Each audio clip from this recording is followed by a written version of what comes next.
billion years ago when the universe began. Mysteries deeper than inflation, dark matter, whatever dark energies accelerate the observable universe's expansion into the darkest unknowns, you are to be found. We know you without seeing you. Lo, indeed, the prophets speak, chosen, purified vessels, and we follow, we listen and obey, ready soldiers to be led to you. You make me realize that greater than the insight of genius is the majesty of the one who fashioned every single permutation of the genetic code that formed those genii into flesh, that made a mind capable of sitting on earth and picturing the universe born as if into flame. For above all that's made is its maker. Greater than the creation is the creator. As every paint stroke which makes up a masterpiece, like the crook of Mona Lisa's smile, is but a small but essential reflection of Da Vinci's true genius. It is true.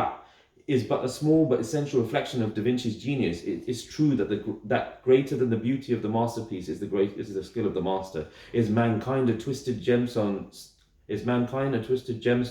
set in the heart of the tapestry of the one? As we look at the skies above and marvel at the depth of earth-based but not earth-bound human insights from Boltzmann, Newton and Einstein, what is there left to be said or sung about the one, you who made us? I admit, it's not special, it's not organic, I admit it's not special, it is not organic, simply natural to submit and align my will to the force. I admit it is not special. Is it not organic, simply natural to submit and align my will to the force that makes opposite attract? For as north faces south and feels a pull, my heart faces east. As my eyes point down and my heart unravels and becomes what it is meant to be, a vessel that contains not only my life's essence, but is filled with your remembrance. I realize that with my forehead in the dust and with heart above head, I fulfill my life's purpose, become the man I was meant to be, and not what others could not contain. The simplest acts have the deepest meanings. In the most public of stages, as millions gather annually at the house that Abraham built, in the endless crowds, I find my most intimate moment with you, and yes, it is blessed. And yes, I am thankful, for all is well and still. I find stillness when I find peace, and all of these point to you. Just as the storm fears being blown out by the sting of its own tail, man fears being struck by lightning, I fear being bereft of your mercy, for without your forgiveness I am empty.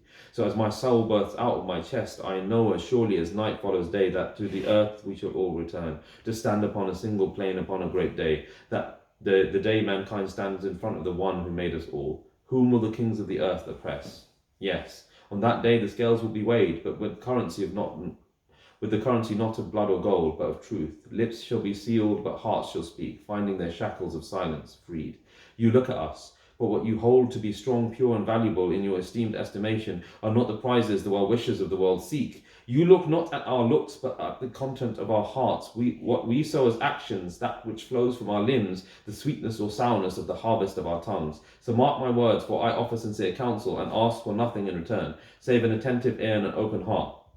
As sure as the oceans must fall to the sea, the truth of these words shall be made plain for all to see. Act now, for the angels may merely write, but soon as body is separated from soul, their questions begin and the stakes are raised. The orders are firm, their submission unwavering. God's judgment is like his justice, absolute, unquestionable, and strict. On that day you may see me and I you, but then poetry will be the last word on my lips and the least of my thoughts. For as the eagle awaits the dawn, my thoughts will be turned to the source of the secret of the soul, behind the scenes yet never undone, patient and loving, merciful and forgiving, powerful, strong, swift and unseen. Today it will not be so, for in reality the world is upside down. It takes resurrection for it to be comprehensively disassembled, and your witness and presence to put it the right way round.